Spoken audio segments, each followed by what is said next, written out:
Right.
What's going on, Chad? How we doing today?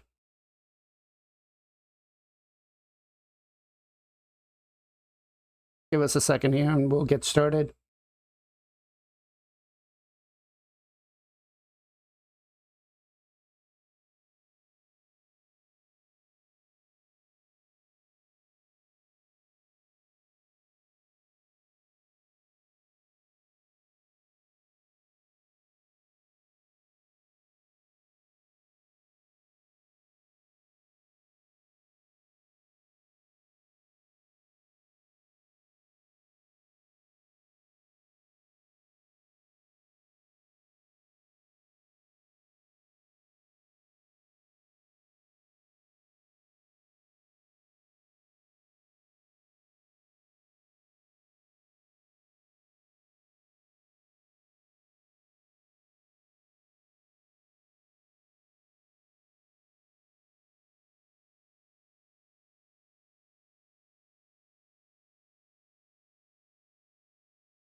Hey, Mr. JR3 with a big shout out to him. Thank you for the raid, brother.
chat, I should forewarn you guys that I lost the bet and we have something a little interesting going on today. So get ready for that.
30 seconds here, guys, and we'll get going. Just trying to finish up one last thing here.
What is going on, everybody? Welcome to another episode of the Knights of TELERIA podcast.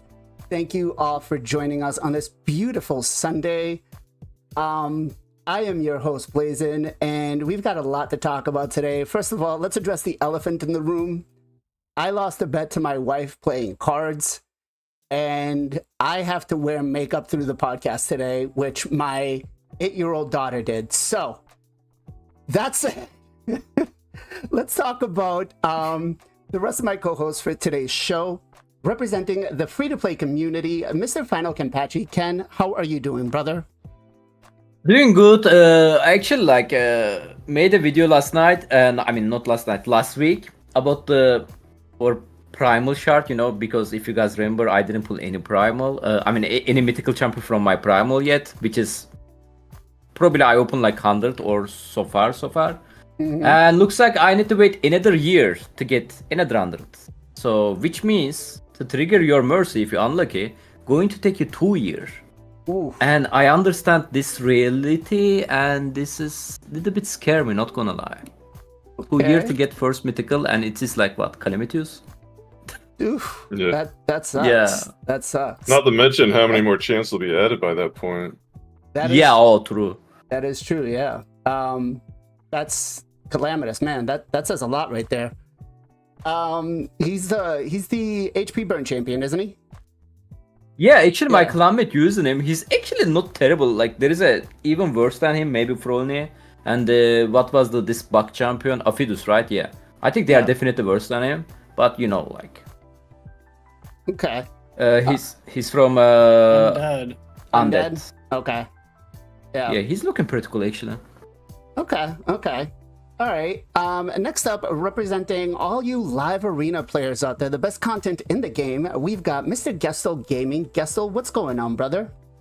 What's happening, man? Friday night live arena ended well, 12-5 on the stream. If you didn't see the video, you can go check it out on YouTube's. But yeah, live arena's going pretty well. It's actually been really rough this week because the 2X bro, everybody's got all the mythicals, so all the whales have like every single mythical now.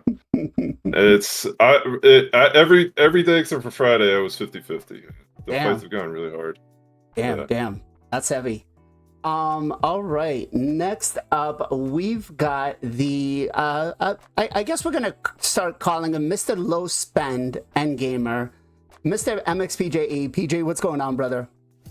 Doing amazing. No UFC this weekend, so I've been playing a lot of the Black Myth Song Wukong game. Been loving that. On I think the last chapter, so should be wrapping that up soon. And yeah, happy to be here. Talk about Raid. Talk about this fusion coming up, and yeah. Nice. All right. Next up, I want to talk about, the Dab Master himself, who is actually leveled up this week. So happy birthday to Mr. Zero Brew. What's going on, brother? I am. I leveled up. My sword skills got worse. How that happened, but yeah, we're leveled up. I had the birthday on Thursday, and it was fantastic. Nice. And I'll tell you something cool that happened on the Friday night stream, and that'll be my shout out of the thing. But okay. But yeah.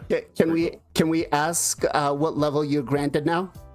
Oh yeah, I'm officially 47. Okay. But okay. I'm full 37. Level. So, 47. So you've leveled yes. 47. Okay. All right. Yeah, level 47. Nice. And last but not least, we've got a somebody who just decides to go against the grain every single time, thinking outside the box. Mr. Our boy, JR Star 3. How are you doing? Doing pretty good. It's great to be back. It's been a while, I know. I've been dealing a lot of personal stuff in terms of health issues, and been also trying to get some collabs going behind the scenes. So I've just been away, but I'm back now, and we're gonna keep pushing, especially for this next fusion coming out soon. Nice. I'm not gonna spoil it, but you guys really need to head over to Jay's channel because he's got something big coming soon. I don't want to spoil what it is, but I'm excited for him, man. I'm excited for him.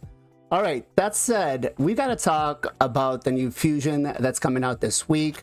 We have Loki that we all got, and most of us have probably play tested him by now. So with that said, we got a couple of questions first before we go too far in, though. We've got Heavy Robot who asked us, if we were to play another game besides Raid Shadow Legends as your main game, what would it be? I'm going to throw this off first to Jay. Well, I'm perfect for this answer because I'm already playing another game.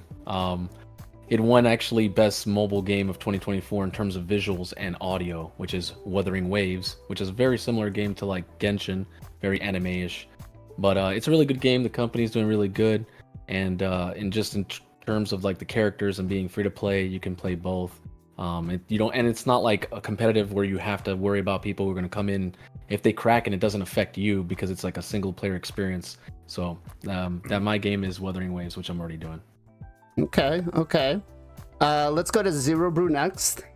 Yeah, so my problem is I am adult ADHD in its finest, and I recently stumbled, because I'm a TikTok whore, I stumbled across the ADHD community on TikTok, and like there's like different doctors and different things, and they explain so much. I'm like, oh, that makes total sense. So I don't have any one hardcore game that I do, and in fact, I'm shocked I play this game as long and as much as I do, or how much time in a day I dedicate to it. So what happens for me is I will bounce around to different things I like. I really like strategy games, and apparently I like to scratch the itch of my brain, my ADHD brain, with like I like survival city builder type type games, or like tower defense / city builder type things where you're like managing 100 things at once, because that's just how my brain operates, and like I can just veg out and give my brain a rest playing those types of games. So diplomacy is not an option, is one. I always just love Banished and a whole bunch of other ones, but yeah, so I just bounce around. Okay. Chad, I'm interested to find out what other games you would play if you weren't playing Raid Shadow Legends. PJ, what about you, brother? What do you have? Yeah, I mean, I play other games as well at the moment. Like I said, Black Myth Wukong. If I didn't play Raid and like for a main game, probably some type of shooter game. In my past, my main games were like Rogue Company, which is a shooter. I'm pretty good at sniping. Like Call of Duty. Anything like that I enjoy. So that'd probably be meaning one of those, like a first-person, third-person shooter. Okay. Let's go to Gestal next. I'm pretty sure what the answer to this one's going to be. Wow. Oh, Bye. oh yeah. Well, I play a lot of games. Really, MMOs are my genre, man. I love MMOs. I wish they would come out with a good one. I'm waiting for Ash's Creation. I'm hoping that's gonna be good. But that, like, I bought the entry to Ash's Creation 3 years ago. Okay. And there's just starting Alpha 2. I think starts in like a month or two. So we're still like probably a good 2-3 years out from that. I played Smite for about 10 years. I will be playing Smite 2 for sure. But I play everything, man. I like playing games, man. I'm playing Last Epoch. Me and Nacho played Diablo 2. I played Baldur's Gate 3 this year. So I did Valheim too. Oh, I played Valheim for a while. Yeah, I played Val. So I like playing games, man. Every Monday night, I typically, in lieu of spending a bunch of resources right before CVC, I tend to just jump into other games. So yeah, I like playing games. I've been playing games my whole life, man. I love video games. Okay. And last but not least, let's go to Ken. Yeah, I agree with the most of us. I love playing games. I've been playing games since like what, 7 maybe even less actually. And yeah, beside the Raid, what will I want to play? If I want to mainly play something like make a content about that, I think it's gonna be like one of the most excited game coming, and it's gonna be online as well. Probably gonna be stay there years because the first version still people playing it. I have a 4KR on that one, Path of Exile 2. But Okay. I'm very bored of the Path of Exile right now. After I play 4KR, I cannot play anymore. So that's why I'm waiting the version 2. And I believe it's coming next year. So yeah, Path of Exile 2 probably can be my main game if Raid not exists, you know? Okay. So as for myself, I mean, I was a long avid player for World of Warcraft, and I stopped playing right after Mist of Pandaria, and I picked up Overwatch. I really loved it. I was a Junkrat main, so I actually saw a particular streamer who's in chat right now, Mr. Roblox, who was playing that last night and got me to re-download it just from watching him, because I was like, I think I could get back into this. So I would say if I played anything else, I would go to play Overwatch. So we also have another question from Heavy Robot again. We already discussed on who Mr. Kenpachi got, but who was your first mythical summoned? Let's go to Zero first. Yeah, so I had to go all the way into Mercy, and my first one was Sigfront, and I think I got him like right after the buff. So it ended up being awesome and amazing, but I was like, I really don't want him. I want the option to be able to switch him out, but he's pretty fantastic. Okay. After his buff, yeah. Okay, so pre-buff you got, let's go to PJ next. My first one was Star Sage Galthier, and I was actually gonna save my primals during the 2x. I don't know. I was like, I don't have that many. I'm just gonna save them, and then I was like, I'm just gonna YOLO. This was during the first real 2x mythical primal event, and and he popped out. I'm just gonna say what everybody else is thinking. We all hate you right now. Yes. We all hate you No, I right don't now. hate. I'm just jealous. No hate. Well, that just jealous. and you know what Gestal's gonna say? Respect his name. It's not Star Sage. It's Grape Kale. Yeah, Rip Kale, bro. Yeah. Rip Red. Shout out to Rip Red. Jay, what about you? My first was during, I think it was Blizzard's event. It wasn't even like a 2x or anything like that. I just pulled it right after, and I pulled Aphodus, the Hive Lord. Was my first one. I only Okay. have Mikage and him, so I don't have anything else. At first, like I was like, oh, this is gonna be great, but like when you start to build them out and stuff, it's just like, man, it's just so weird and clunky. Like trying to put one stat and another stat. It's not like HP and defense. You're trying to build attack and defense, which is like what? So for some reason I don't know why, but I've been pulling blessings and I cannot pull a soul for him. I have every single soul for every other mythical, but I don't have one for him. I don't know what's going on. I've been trying for almost a year now. Okay. I will say that I still haven't pulled a single, not even a 1-star for Star Sage, and I've got him months and months and months and months ago. That's rough, yeah. All right. All right. So I feel that. I feel that, Jay. I mean, I think I've pretty covered on the souls for the mythicals. I'll trade. I'll give damn. you the 3-star one there, PJ. Yeah, I'll take it. I see And, even a 1-star. Yeah. So what about you? I know you pulled some of the craziest Well, ones. I just posted my first one in the podcast room. I don't know if you can pull that up, brother. I had to look at officially who mine was because I couldn't remember because there were 3 in a 10 pull. Oh my god, I Yeah. remember Oh, that. that's right. That's right. You were on vacation. So Yeah, Grand you're- Canyon, I think. Officially, it was Mesabel. Yes. Yes. Mesomel was his first mythical. So Damn. Mesabel was my first. Okay. Okay. Unfortunately, it wasn't like it wasn't like, I don't know, like Galather or Siegfried, but Garl puts up some numbers on Hydra, man. Let me tell you, she is broken, Yeah. absolutely broken. Okay. Okay. Ken. My first mythical was Armans. I got him from Yeah. the Fusion. Oh yeah. He's one of the best mythical actually there, and he's doing amazing job. Pretty happy about him. And beside him, don't have anybody. Just have a Mikage. She was also Fusion. Now I have a Carnage, which is the Progress champion, and that's all. Okay. Okay. So for myself, the one I Yeah, bro. pulled from a shard, the first one I pulled from a shard was actually Night Queen Quixie at 165. Yeah, And decent, then, right? yeah, that was recently. But from a remnant, I pulled a Laz. Actually, my son pulled a Laz for me. We were he's just sitting on the amazing. couch, and he pulled him for me. I was stoked. I was like, I think I'd only done like 5 or 6 of the remnant summons. So, but all right, let's talk about the fusion. Now, we all speculated that Thor was going to be our next fusion, and they finally confirmed it. And they gave us what his skill kit's gonna be. Now, let me ask, comparing to what we expected the skill kit to be and what it currently is, without going too much into detail about breaking down what the skill kit is, were you excited when you saw the skill kit? Like, yes, it's better than what I expected, or a little underwhelmed? Let's go to Ken first. I mean, I like his skill kits. Arena-wise, don't think it's going to be easy to use him, especially if you don't have a neck red to keep him alive, stuff like that. But Hydra-wise, I believe he's going to be absolutely amazing, man, as a damage dealer. Obviously, hard to judge the damage dealer before seeing their multiplier. But hopefully his multiplier is not good. I mean, not that bad.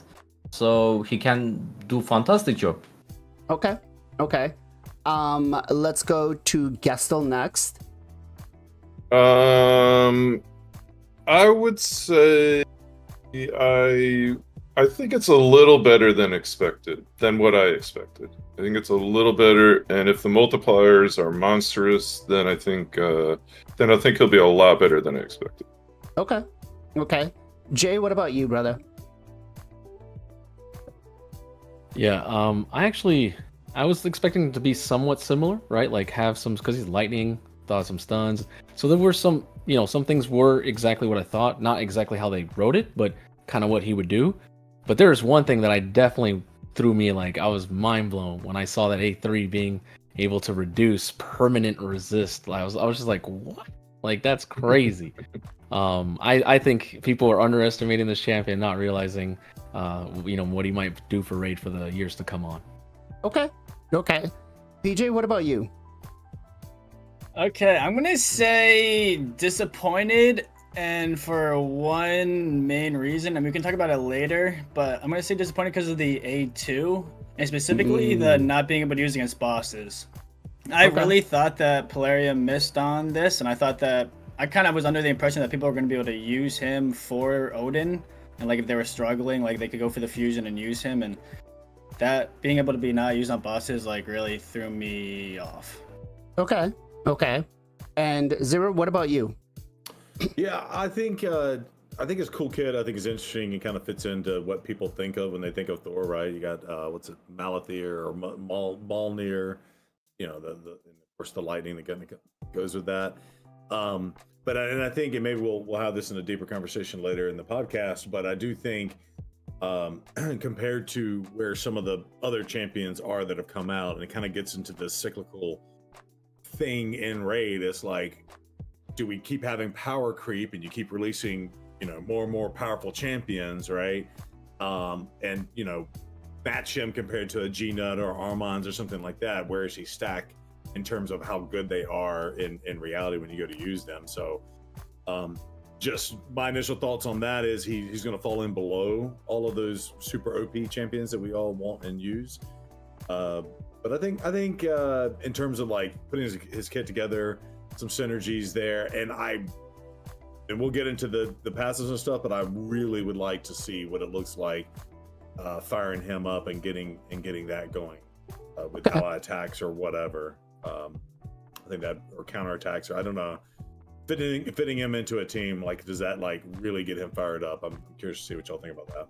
Okay. What do you So think? you know, when I was hyped about his skill kit, I was like, ignore damage, ignore block damage, unkillable, AoEs on the A2 and the A3. And then once I started reading the skill kit, I was like, well, okay, this is not going to be as good as I expected it to be, right? Some of the conditions that they put in on the A3, especially with that decreased speed, it's like trying to build a nuker with enough accuracy, I feel is going to be a problem for a lot of the player base. And it looks like it's mixed usage, right? It looks like he's going to be good for Hydra and for, you know, wave clear and stuff like that. But let's go ahead and let's break down the A1 first. Now, Wrath of Mjolnir attacks one enemy, has a 20% chance of repeating the attack. Each hit decreases the target's attack by the target's turn meter by 10%. So being able to repeat the attack on a 20% chance, basically we could 20% of the time get a 4-hitter, right? So I think the A1, I'm not too disappointed with. The decreased turn meter part, I feel, again, having to put the accuracy in is going to suck if you can do it. If you can't, you're getting no use out of it. So I feel like the repeating the attack part should be increased, and I would probably just say get rid of the turn meter part. But let me pass this over to Ken first. What do you think, brother? I mean, very solid day one skill, to be honest, in my opinion. And yeah, you need to give him accuracy for the decreased turn meter, but I don't think you need the accuracy for this champion for the arena wise, which is the only debuff he's casting is the decreased speed debuff. Hydra wise, sure, which is Hydra wise, you don't reduce their turn meter anyway. 20% extra 20% chance of repeating the attack. So this actually can be crazy good, like champion like Theox, for example. If you guys doesn't know, the Theox, the unity champion from Lizardman. And when the Theox attack, your ally with the highest critical damage joining the attack, and for each debuff the enemy have, up to 100% you are dealing more damage by their default skill. So if you repeat this attack, let's say Theox attacked the target, then he joined the attack, THOR, then he also repeat this damage. That can be very sick number there, to be honest. Obviously, without seeing his multiplier, it's hard to judge. But I like the A1 skill. Okay. What about a live arena perspective? What are we looking at with the A1, Gestal? A1 hitting 4 times is beautiful, 20% chance. But even just twice is beautiful because you're getting, a lot of times you could see like a UDK or something you could hit there. So yeah, I think it's good. Turn meter's always good. I think that also makes them a viable option in other areas where there are bosses with turn meter. It could help a little bit. So yeah, I know it's a fine A1. You know, better than like an A1 from like a Rotos or something. But Okay. can still be. Yeah, I don't know. Yeah, I like the 2 hits is nice. The 2 and possible 4 hits can be very good. Okay. Okay.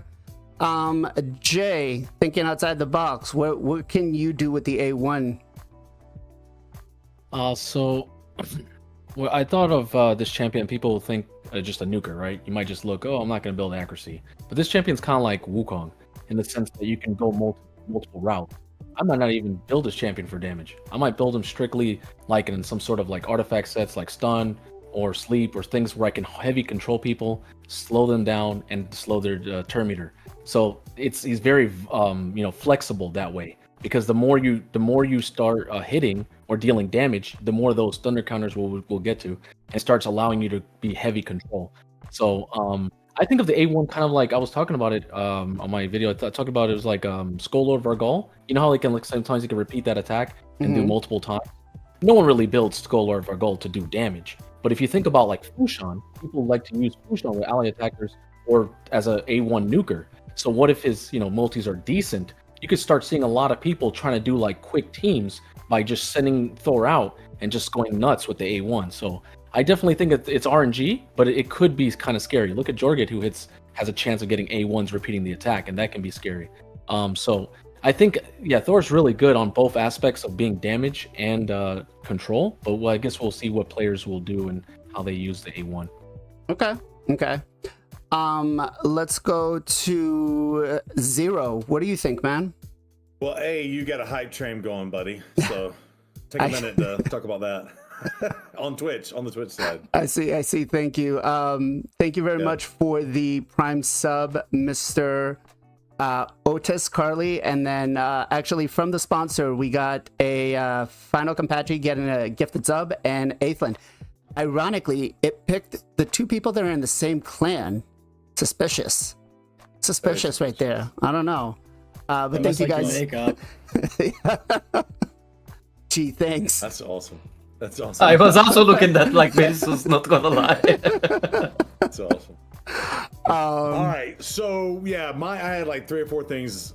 First of all, it's got to look cool. So I guess I'll go back to Smite. It's got to have the hammer go out, and it's got to the return pull. So it's got to look cool. I think. But yeah, and then again, I think we were talking about it, but like the ally attacks and powering up the passive and stuff too. But again, the turn meter, whether or not the accuracy piece, we'll see about that. But just if you did bring an ally attacker, you're still coming in and bringing down. So that's an extra little bonus in there. And I do like the thought of putting him in like control set 2 as well. And then I had one more thought, and I think I lost it. So that's the ADHD. Okay. Big shout out again to Sus for gifting out a sub to GC Morgan. Thank you very much, Sus. Appreciate you. PJ, what do you got to say, man? Yeah, no, I feel you. I gotta start taking notes down to make sure I don't forget things, Zero, before. Yeah. But yeah, it's a solid A1. I mean, JR kind of mentioned it about the passive. It goes well with that. I almost, like you kind of said, I wish they would have gotten rid of the decreased turn meter and would have gotten a higher chance of extra turn to really go well with that passive to stack it up. If you do get accuracy on them, then I mean, it could be pretty strong decreasing. If you do get that extra hit, that decreasing the turn meter by 40% is, I mean, that's a lot. And yeah, speaking of Teox, I was trying Teox in my Nightmare team with Quintus the other day, and Quintus was hitting for like 500, 600,000 each A1 hit, and he does 4, so he's doing like 2 million in A1 with Teox. Obviously, Teox is buffing him, but yeah, it could be really good with that depending on how hard the A1 be hitting. But yeah, overall, it's pretty solid. Okay. I remembered, if I can jump in before you. I love seeing double hitters, especially if you think you're going to use them in arena, because it's ultimate death knight, right? So that first hit's always going to go to death knight, and then you get that second hit, right? Right. So that's always good. And you know what? In those cases, you're potentially lowering turn meter on 2 champions when death knight pulls that in. And death knight usually gets built slow, so he may not ever get a turn if he's taking a single hit every time your boy Thor is going. So that was my last thought. Okay. Let's talk about the A2, right? Attacks all enemies after hitting. I can already see that thumbs down from Zero. That was not Zero. The first hit, after hitting the first enemy, every other hit in random order, which I hate the word random, will increase the damage from the initial target up by 25%, stacks up to 100, will ignore block damage and unkillable. This effect does not work on the bosses. So as far as I understand, the part about not working on bosses is the unkillable and the block damage part. That's correct. It's not the subsequent damage that gets increased, right? So in Hydra, it will give us more damage over the heads. Now, on a 3-turn cooldown, I think this is pretty cool. Again, I think depending on what the multipliers are going to be, if they're solid, I could play around with them in arena. I don't think he would be my main nuker. Hydra-wise, I could get some gameplay out of him, test him out, and see how good he actually is. But I feel like this part right here, we don't need him to ignore block damage and unkillable. I think maybe ignoring unkillable and stone skin or block damage and stone skin, just something to give us a little bit more oomph out of stone skin. Because if you guys remember when we had the Wixwell fusion, part of it was going to be he was going to be able to ignore stone skin, right? So we know that they have that as part of the fusion that they want to release. So I feel like that would have been a little bit better. But Ken, free to play perspective, what do you think, man?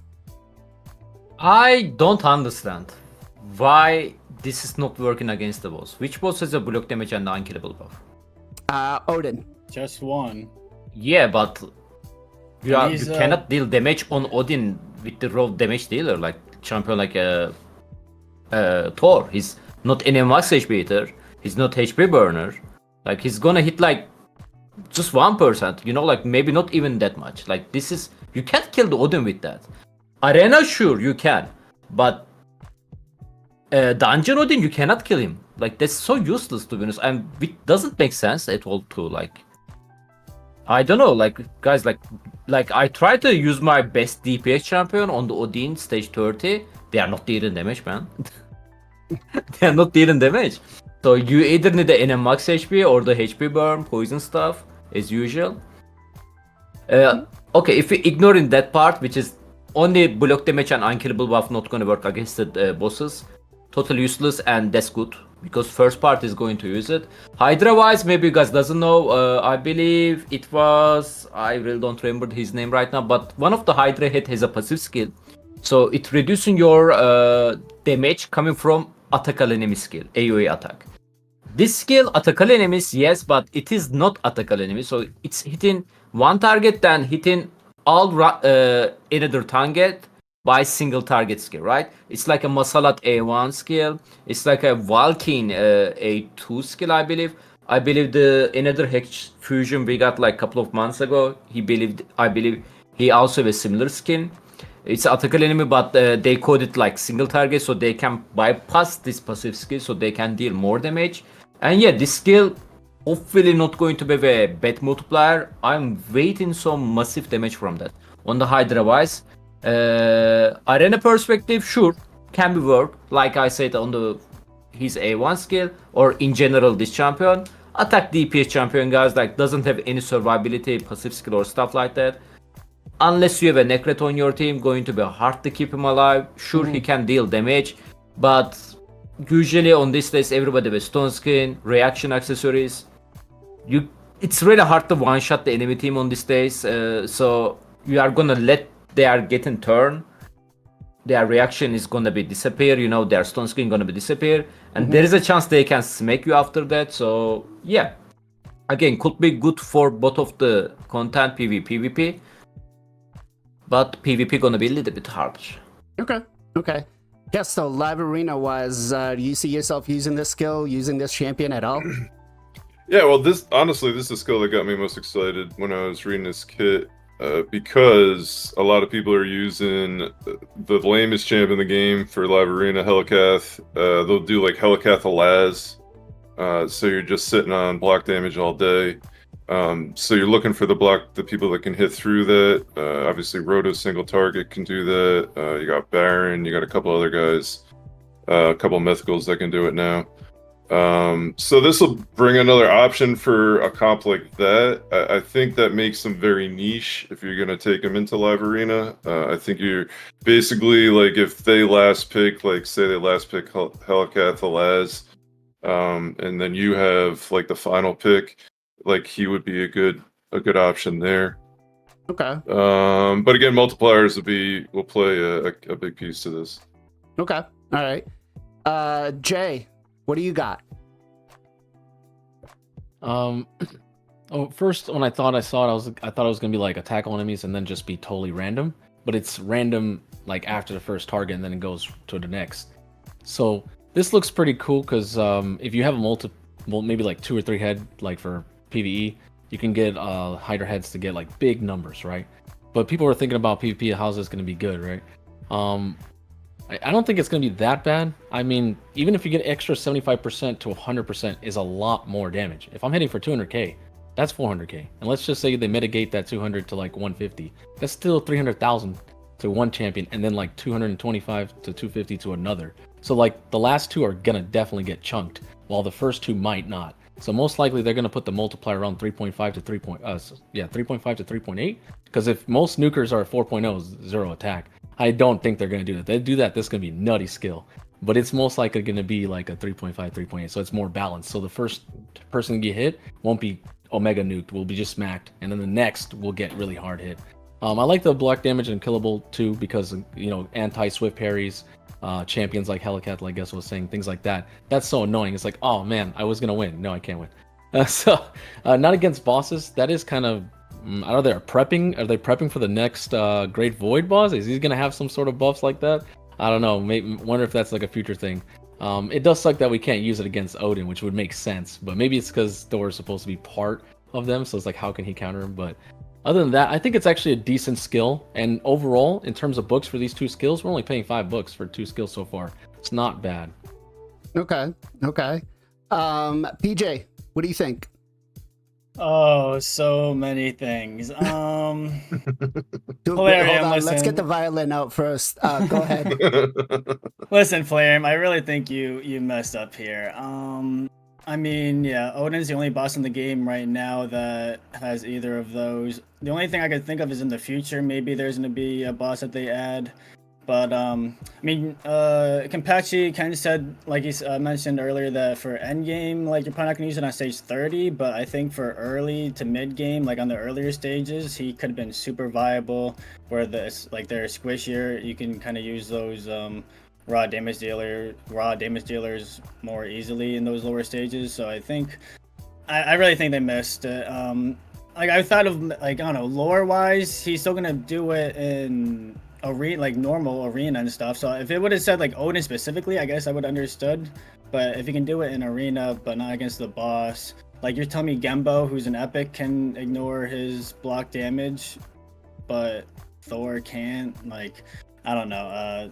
It's annoying. As far as the other, besides of that, I mean, the other part of the kit, random hits, it's iffy. I could see this dude being really good in Spider early on with all those Spiderlings, like hitting all of them. He could do really big damage. Killing those. Stacking up and Hydra could do some good damage. But he's supposed to be a PvP champion, so but like, yeah, block damage and killable can be. It's niche. Stone Skin would have been really nice.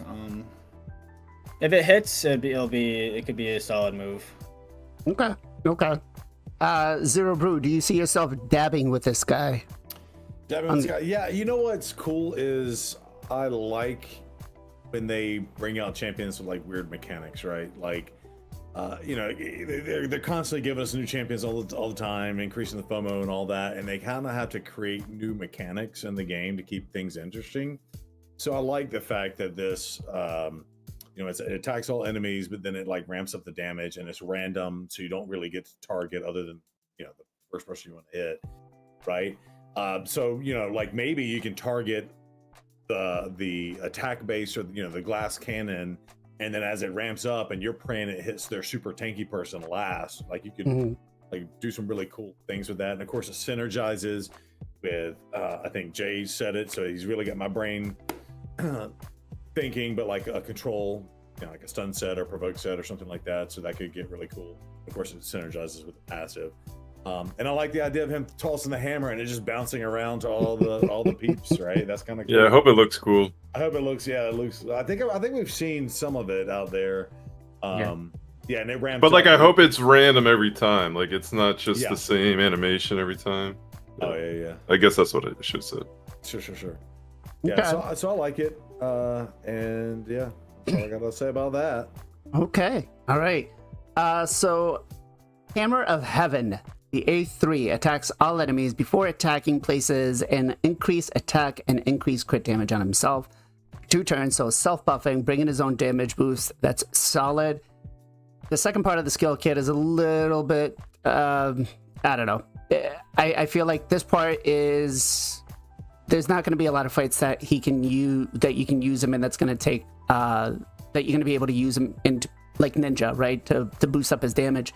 But has a 75% chance of permanently decreasing the resistance of each enemy by 10%, stacking up to 50, with a 3-turn cooldown, and it books up to 100%. This part does not need accuracy, so this is going to happen regardless, right? So places like Hydra, which I was thinking this is going to be the best place for this, it's going to work out well, but somebody did bring up the comment of, well, if you use them in Hydra, you're only going to get so many hits with the A2, so is it really worth it? Which, that is a very fair point. Also, on the third part of the A3, 75% chance books up to 100 of placing a 30% decreased speed for 2 turns.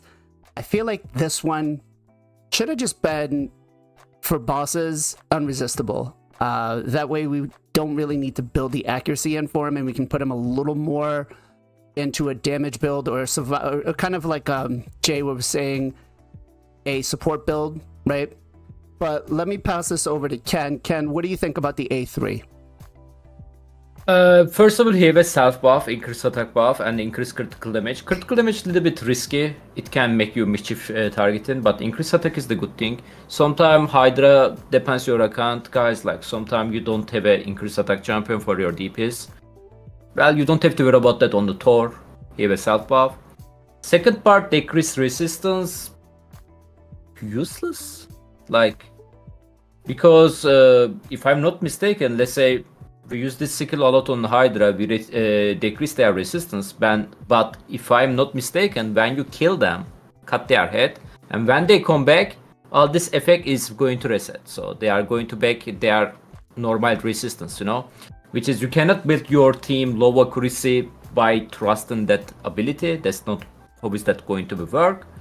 But the last part, decrease speed, this is very good, guys. Hydra wise, decrease speed, one of the debuff you guys need if you're aiming more than 1k damage. Decrease speed must need it, okay? And there is not many champion can cast a decrease speed debuff at the same time dealing damage. Yes, you can build any decrease speed champion as a damage dealer, but obviously like their base speed, you know, for example, I'm using Österreich as a damage, but she have like 1000 base attack or stuff like that. Even her multiplier is good. It's so hard to build her as a DPS, you know. There's a Gwendolyn, Skinwalker, Olga can have a similar strategy, but she's not like super damage dealer too, you know. Like, if his multiplier is good, he can be very solid on the Hydra, guys. Basically, you are getting the decrease speed champion who can also deal some damage. Okay, all right. Gestal, what do you got, man? Yeah, in live arena, obviously, this is, or you know, PvP in general, the self buff is always very strong, very helpful, especially So that it allows you to like bring a Siphi in instead of having to bring in like an Arbiter or whatever. So self-buffing's very good. The resistance piece, I guess over a long fight, that would become amazing. But you would have to survive that whole time, and you'd have to be able to use that ability a whole bunch of times for that to really start paying off. So likely I don't see that taking a ton of effect, but it could. I don't know, you can't really bring Necrots anymore, but whatever. You find a way to keep them alive for a while. The A3 or the last part of it, the decreased speed, like that to me is just like, hey, this is a Hydra champ. Because if you're going to use them in Live Arena, you got to build them with 0 accuracy. You do not want this thing to hit, because then you're probably getting cheaped. Right. So, to me, like, it's so weird. Like, why do they give you such a good PvP skill on the A2, and then the A3 they give you such a good Hydra skill? And it's not even that great of a Hydra skill because you're self-buffing and you're not going to be building resist on them, right? So that could potentially cause you a problem in Hydra. So this skill, like, I don't know, it started out good for me, and then I was like, decreased speed, what are you guys doing? But okay. Like I said, my mind is normally like, I see a champ, I want to know if I can bring him into PvP. So that's, I mean, I do that with every new champ that comes out. So that's just how I looked at it. Conversely, I think you had, and some people have mentioned this, you almost have to build them like Wu. Like, you got to dedicate pure damage, or you can build them as that high AC and bring them into Hydra or something. Right. Or wave content, when we get to the passive. Okay. Jay, what are we doing with the A3 here? A3 is crazy of a skill. Of course, self buff is nice. Now, as an endgame player, most people are going to be like, where can I really use him? He's not a void champion, right? So he's not going to be like the go-to all. But he's a very flexible champion, and that's what's really good about him. I also don't like the fact that he doesn't have conditions, right? Other than just the thunder counter, which we'll get to. That's the only thing. Everything just works. It's not like you have to be under True Fear, or there has to be under this to do this. It just does, which is nice. So if I build him as a nuker, I get to reduce my enemy's resistance, so that it might be able to not get, more than just 3%. So like, I do like his A3. It's really, really strong. I think it's good. It just scales throughout the whole game. There's not that many champions that can actually reduce your permanent stats other than Crockmore and Thor that I know of. Maybe there's a mythical that can do it, but there's not many champions that can reduce you that low. And even if Crockmore stacks at 30%, you can only go 30 to reduce someone's resist. Phallic Blade Master stacks with him. Okay. Fatalis. Okay, that's another good. But Fatalis is like it's like capped out. No one can really get him anymore, right? Right. Yeah, right. Yeah, exactly. Yeah, so it's we can't say it's only for right now. We can only say right now because no one thought we were gonna get more ninjas, but you never know. I didn't mention that this possible they could bring back the Monster Hunter, but yeah, but for now. I just like the fact that it's such a high number of reducing resist. In PvE it's like, oh, I could just bring increased accuracy, but now you don't have to if you don't want to. Or you might be like, well, I have to build accuracy on the champion to do this. You could build a nuker and don't build no AC at all. Who cares? Don't get the decreased speed, and you're getting free decreased resist. It just happens. It's not like you need a condition for it to happen. So that's why I like it. Also lets you build, champions less, right? Less required for the other champions. But if you build him as a support or controller, that's even more crazier, because now he's decreasing tournament A1, decreasing your speed, and then we're about to get to the next part, which has more CC. And you want the decreased resistance so that when you do use his passive, it makes it even easier to make sure things land, right? So I think it's a really crazy A3. I was mind blown when I saw. I was like, 20%, 30%, fine, but 50? Mithralis have like 1,000 resist. You're telling me if I hit her a few times, she's gonna go down to half? There goes all your gear and all your stats and all your glyphs that you built out of champion, now cut in half. Now it might take a long time to get there, true, but I mean, not everybody can, Jorgen one-shot everybody. Not everybody's that end game or Siegfried. So these type of champions like have this power creep is so good, in my opinion. Okay, fair enough. PJ, what are we looking at here, brother? Yeah, so it's interesting. The self-buffing is solid. So the permanent decreasing the res just feels well, and the decreased speed. So that makes me seem like Hydra when I just read that. So it's very interesting. He's supposed to be a PvP champion according to them. A2 is very PvP oriented. Even says does not affect bosses, so even makes it more PvP. And then this just screams Hydra. Yeah, so I feel like the decreased res is almost a bait for Hydra. Like you guys mentioned, when you decapitate the heads and they come back, it resets that. So you could say, okay, so this could be good for early to mid game accounts that are not killing the heads as fast, so it's going to stack up longer. The issue with that is it says A3, so it's going to take a while to get that 50% stack. And if you build your champions with not enough accuracy, you're telling me that all the turns before that, they're not going to be landing their debuffs. And then by the time that they do land their debuffs, it's probably going to be like towards like the end of the head's life. So then they're probably going to pop it, and then it's going to be reset, and it's just going to be over and over. And they're probably not going to like. So I feel like it's kind of baity for that if you don't build enough ac and just rely on that. And then if you do build enough accuracy for the decreased speed, then you're losing out on the damage stats. If you're an early game player, it's going to be hard to get both. So it'd have to be like one or the other. Yeah, so it feels like a kind of a giant bait. Okay. Dab Master, what you got for us? Dab Master, so I actually really like it. So, and the reason why is, and Jay already talked about it, right? So I do have Crockmore and I do have Blade Master, and actually before I pulled Tarishka and of course the King and the Queen in Arena, like I actually rode those two. So I built like a super tanky Ghost Second Team because both of those are HP nukers, and clearly this dude's not going to be able to do that perspective. But it was crazy because you get in these longer drawn out fights, and both of them stack their lowering the attack and lowering the defense of them, and eventually you just win the fight because you just bring them down 60% and it gets nasty. And I think too, so like Wukong, I think, you know, everybody first built Wukong, they're like, oh, he's awesome at control, he can turn people to sheep, he can do all this stuff, stuns, blah blah blah. But then people realize, no, his A2 just nukes like crazy, so you're better off building him as a nuker. But I'm sitting here running the numbers as we've been talking, and like my accuracy on my Wukong's only like 360 or something like that, so you can maybe get by with a Thor. Again, 5-star blessing, so let's hope they give us the blessing, right? So some Wukong is that 5-star blessing, gets the bonus accuracy, so you can kind of get by with a 300, get that blessing, get it up to 350, 3 whatever. And then, you know, some of my support champions in Arena, I'm only bringing 600 or 700 resistance. So again, you get in that little bit longer fight and you lower that down to 50. You're not going to be able to get a Mithrala at 1,000. You might be able to get a Marishka, you know, Queen, somebody like that. And now all of a sudden, the things are working, right?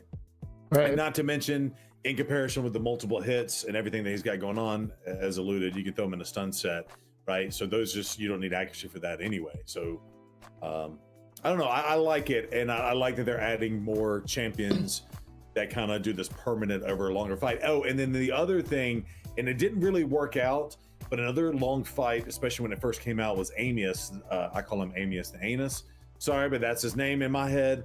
But Amius, that can sometimes be a longer fight, and he does have really high resistance, right? Especially when you're trying to get the Venom Mage out there to land that the heal reduction and things like that. You either have to rebuild your champions and get them 500 something accuracy, or, you know, after a few rounds and this dude pops off, you can get those lower accuracy champs going. And keep in mind, they always threaten to give us the hard version of Sin City as well. So you know, in a longer, crazier fight like that permanent lowering the resistance could actually pay dividends in those types of fights. Okay. So, I add one more thing. Yep. Yeah, go in there. So one other thing is, so like with, like you guys kind of mentioned it, but with the longer fights and stuff, I wish he would have been like HP or defensive based. Like with him being attack based, it's just gonna be really hard to keep him alive for these long situations 100%. that we're talking about. Yeah. Right. Like in a, I mean, in PvE it'll be a little bit easier because I mean we have like the area bonuses where we can boost up, but especially for PvP for like long fights, it's definitely gonna be hard to keep him alive. So that also has to be like considered. Okay.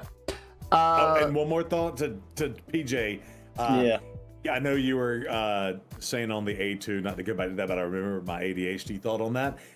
In 4 months, we don't have to worry about it because Odin goes away, right?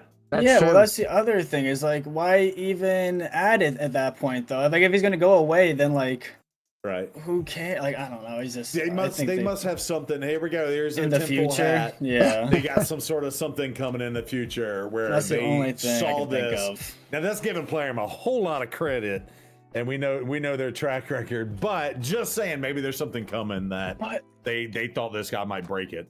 it's like. Yeah. Genbo can ignore block damage. I mean, there's other champions that can ignore. Genbo can ignore unkillable, not block damage. Or sorry, unkillable. I mean, there's champions that ignore either or. So it's like, is there gonna be one that does both block damage and unkillable? I don't know, it just seems weird. With the new dungeon, it's supposed to have multiple rotations, multiple events that they're gonna do. So maybe that is something that they're planning on. It's gonna be a wait and see type of situation, right? Let's go into the passive. Sky Rupture. Now, when I first read this, I was like, it took me a couple of times of reading it to kind of think like, okay, this is really not that great. But every time this champion deals damage, increases the thunder counter by 1, so he's going to get a brand new buff for himself. We don't know if it's going to be protected or not. I hope it is, right? Because if it's not, that's going to be a problem. Now, this is also going to count in like War Master procs, anything from gear sets, anything from blessings, any other boosted or extra damage hits that you would do on a boss.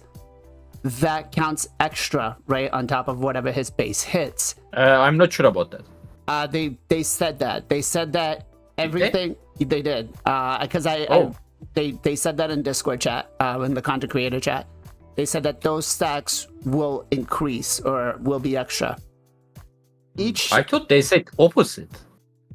I can double check, but I'll check right here in just a second, and then maybe I'll correct myself if that was the case. But the second part is each thunder stack increases this champion's damage by 3%, stacks up to 30. When I first read this, I thought it was crit damage. I was going to be like, it's okay, but damage overall that he does, so that's good. Once the thunder counter reaches 10, attacks all enemies and places a stun debuff on for 1 turn, the counter will reset back to 0. Now again, I think that this whole passive has got so much going on with it. First of all, why are we losing the stacks, right, if we're working so hard to build them? It's especially if Ken's point is correct, where it's just the hits he does, that's gonna kind of suck, right? Because it's gonna take us time to build those up. But I feel like this passive needs a little more work on it. But that said, Ken, what do you think? I don't think this is bad, by the way. Even I actually don't know if the War Master, the blessing going to be do extra damage. Let's say it's not, okay? Let's judge him before that. He first of all have a 2 attack enemy skill, right? A2 and the A3 skill have attack enemy. So by using this 2 skill, going to increase your thunder counter by 8. So, and when you use the A1 skill, boom, he's going to use the passive skill. I'm not sure when he used the passive skill, that's also going to be increase your counter, by the way. I just think about that. But to be honest, like every time you use the A2, A3, A1, another AoE attack coming from the passive skill. So he can cycle that multiple times and he can just keep smacking on the Hydra wise. He's gonna be keep smacking. I'm so excited about that actually. And it's also increasing his damage, which is his damage, guys. Like the BLAZIN mentioned that earlier, not C damage, it's a damage. So this is gonna do some massive damage. I'm waiting. By the way, like Jay talked about that earlier about the CC. I wasn't thinking about that, but this could be very, very strong as well. Like especially if the BLAZIN, like you said, like if the BLAZIN, War Master, Giant Slayer stuff, like increasing his thunder counter as well, there is a chance like he can trigger that almost every 2 turn, Like that's very, very strong. He can keep the wave under the stun very easily, to be honest. Another thing I want to mention, obviously, guys, like let's say on the Hydra wise, PvE content wise, you can also bring a Atakal enemy champion there, you know, like which is they are very very popular right now. You can use the Cardia, Mikage, you know, Padrate. So they are also going to help you to trigger this counter more because each time he join their melee attack, it's gonna be increase his thunder counter more, and eventually it's gonna trigger this passive skill, which is the Atakal enemy. Like imagine him with the melee attack champion with the Theox together, for example. Each time Theox use the A1 skill, he's gonna join with the A1 skill, his A1 skill, which is there's a chance of the hitting like 4 times instead of the 2. And let's say you also using the melee attack champion like BKG, which is I've been using similar comp before on the Hydra. And yeah, like you can keep trigger that, and he can deal some insane numbers if his multiplier is not super bad. Okay. Yeah, and just to add to that, I've even thought about the counterattack gear, right? Even a 2-piece set. Yeah. Like maybe you want them in lethal, but even that extra 15% to getting another boom, that's 2 more counters, right? So Counterattack accessories. Yeah. Yeah. I mean, or counterattack accessories. Yeah, you could load them up. I mean, in arena, Masteries. I don't know, Gestal, would you Masteries. do full counterattack? No. No, lethal, Savage, yeah. savage, lethal. Yeah. Speaking about Gestal, what are we thinking about the passive Gestal? Well, I just had a random thought I'll allude to later, but in terms of live arena in general, obviously getting the extra damage is huge. I feel like you have to build him with 0 accuracy because you really like a stun would be great, but you don't want to get cheaped. So like you just don't want to even chance it. So I would say build him 0 accuracy for live arena or PvP. Extra damage is nice. The extra, like just a random hit of damage could be huge. Could certainly knock down like a Wukong probably pretty easily. Any low health supports that are just about to revive, if that hits, that could come in like really good handy. The other thought I was having was, I feel like this could potentially proc immediately when you're hitting spiderlings, right? Mm-hmm. Yeah. So it could be a good way. You come in, you hit all the spiderlings, and any that any that don't, maybe you kill them with the stacks up to 100 on that A2. But any remaining spiderlings might just get stunned. That could be pretty useful too. Yeah. Okay. Let's go to Jay next.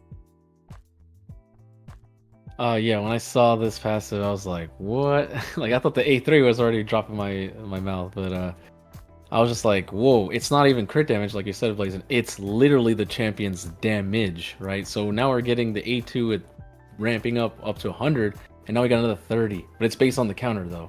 So if you build them slower, you get the counter slower, so you can be a little bit more meticulous how you know, either in arena or maybe some PvE standard, where you can actually be like, okay, now I need to be like Rathalos Blade Master. Now I need to use the A2 instead of using the A3 because I might get burst of damage. But if you build him as a support or control champion, you just want this champion to go crazy, like 300 speed, like going insane, so you can get those counters over and over and over and just keep permanent stunning. Imagine him with Armons. Like, you're just like, what? You never get to play the game. But of course, you could argue, you know, sheep. But that's the chance you gotta take if you're gonna keep AoEing everybody and controlling them, right? Another thing I thought of, it says when this champion deals them damage, does that count for Phantom Touch? Because if we can start getting 5-6 star blessings for this champion, and we start proccing those Phantom Touches, does that allow us to keep getting more Thunder Stacks? Because now we can get even faster Thunder Stacks, right? So overall, I think the passive is really, really cool, really, really powerful, and it's situational as well, depending on what you're trying to use this champion for. But hey, it's something free, nothing bad that requires, you know, this has to happen to do this. So overall, I can't really be too upset, right? Okay. So I do want to clear something up here. Apparently, I wasn't reading further down enough, where Banana Jam did say that damage from masteries and blessings will not count. So I do apologize. I didn't read that far down. I read where it says it's going to work with each damage, but not with all the damage. But I didn't scroll Still down very far strong. enough. Still, yes. Still very strong. Let's go to PJ next. Yeah, it's strong. I do see some issues with it though. One, like you mentioned, it's gonna be an extra buff, so he's giving himself a lot of extra buffs, so he might be getting targeted in Hydra for I mean, we mischief. don't know that's a buff though. Like, I'm not sure that's a buff, guys. Like, I'm morely thinking like this is like a Ratolo's passive skill. You know, every 5 attack is dealing extra damage. Maybe something like that. Hidden. Maybe it's not like buff on his head. You know, I don't know. I also wish they would Because start adding it's saying counter. like a counter to no. Yeah. A counter, not like a counter attack. It's like a counter. No. Like it hits up just like how the Griffin works, where they gain a stack. So they're just using it that way. But it's not a buff. Griffin has like something different. To be You know, like it's protected? like a Hydra Vrat. You know, it's a like shield. Like looks like maybe it's gonna be something like that. It's not a buff too. So we Yeah. can see the counter number 1, 2, 3. You know. Okay, Nice. well, if it's not a buff, that's good. Another issue I do see with it though is it's very situational in Hydra, but sometimes when the Wrath head is at like 14 or 13 and you were trying to like not hit him, if you don't know like what counter you're on and this randomly procs, you could definitely screw yourself. As far as the second part, Reflect damage can be bad. Sorry. yeah, reflect damage as well, exactly. The second part, I know sheep in arena is not good. I wish this was almost like irresistible. I don't know if that would make it better or worse, because then like you would be higher chance of sheep, but at least you don't have to build accuracy. It's another thing you have to build accuracy in, so it's gonna be like weird for arena. Like high mixed champions do work, but it's really hard to do. And the thing about Wukong and well is he is attack based, but he's coming back every 3 turns when he's dead. So it's like you don't have to really worry about survivability as much on him, where like this guy is so much different. He doesn't have that. So it's, I don't know, his kit seems to be all over. Like you want to build accuracy, you want to build damage. It's hard to do both. If you're early game, you're not going to do both. If you're late game, you usually pick one, unless like, I don't know. It seems it's not going to be, stun doesn't do anything in Hydra. For outside of Hydra PvP, it's definitely solid. I mean, if you build up for control, it can be really good for just stun locking wave content. But I don't know, the raw damage is really nice. I almost wish that it wouldn't go away. It kind of sucks that you lose it. Maybe it would be too strong if you get that 3%, like not raw damage, but 3% bonus up total. But it's cool. It's definitely extra damage, which will be nice. It's interesting. Okay. Gestal? I went, yeah. Oh, sorry, not Gestal. Twitch. Sorry, I'm Twitch looking. guy. I'm looking, and it's like both old men right here. I'm sorry. Dabmaster, go for it. Yeah. So I just need clarification here. So a couple of things. I think this will help everybody tuning in and watching too. So obviously, 10 stacks, and then we clearly see the 10 stacks go away. Does the champ's damage increase? Because obviously it's 3 times the 10 goes up to 30. Did those go away when the counters go away? Did we confirm that or not? Yes. So that Okay, so his damage is just going to fluctuate. Yeah. based on all that. Okay, so that's clarification number 1. And then clarification number 2, that third sentence there, it says he'll attack, so maybe there's a multiplier based on his passive, which seems like it's weird. And then it says attacks all enemies, and then it says and places a stun. And I always get confused about this, but like when you're placing a debuff, does it technically count as a hit, or can you not 3% it? Like, what's the deal with that? So you still can 3% it no matter what. Okay. And it's going to be the accuracy check plus affinity check. So what is like walking Tomb Drench? Because his automatically goes. So on his is cancer. irresistible. Yeah. Okay, his is irresistible. Okay. Yep. On the weak Okay. attack can possible Right. of it. All right. So I don't know. It's interesting, and it ramps up the stuff. But so going back to the clarification thing, I think one thing that we've all forgot to kind of point out on the A2, it isn't attacks all enemies, but I'm hoping that it treats those single hits as single hits, because there's a damage reduction in AoEs, right? So that might get counted as single hit, so he'll actually do even more damage. And then when Gestal says something about Spider, I was like, oh, that just blew my mind too, because it sounds like you're gonna hit the first 4 or 5, and then everything else you're gonna hit is gonna get double. So I said damage, right? earlier. Yeah. I said that earlier. Oh, okay. Yeah, Gotcha. but yeah. So yeah. I feel like looking at his skill kit, there's some PvP aspects, but I feel like the place where he's going to shine the most is going to be Hydra. Maybe I'm wrong. Ken, what do you think? Where do you see his niche being? I mean, early game, like the J tactic, you can also make him like CC champion. You can use him pretty much any content. End game perspective, really depends your account, of course. Like maybe not super end game, but Hydra wise, I believe this is where he's going to be shine. I believe this is where content creator tier 3 on the test server are going to make a video about him first. Arena wise, attack DPS hard to keep them alive, but obviously you can also use him, especially if the multiplayer is good. Obviously in any other content like Doom Tower, Cursity, like especially Cursity, like you can also make him like a high accuracy for the Cursity. He can control the wave. That can help you a lot. Okay. All right. Gestal, what do you think, man? Where do you see this guy getting most of the gameplay?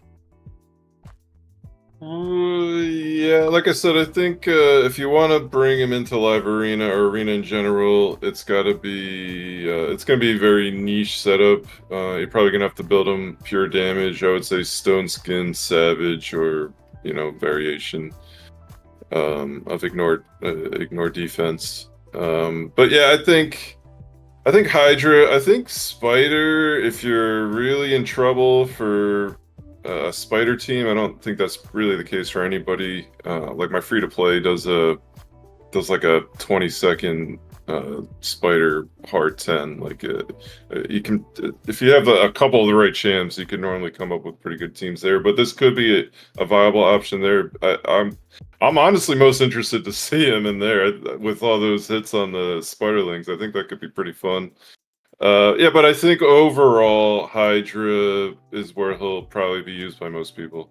Okay. Thinking about that Spider conversation right there, I'm just kind of looking at this saying, okay, he's gonna hit everybody. In Spider, his passive is gonna proc almost every hit. So his A2 is gonna go, then he's gonna double hit. So there's a very good count. There's a very good way of this working where he just kind of one-shots all of the ads.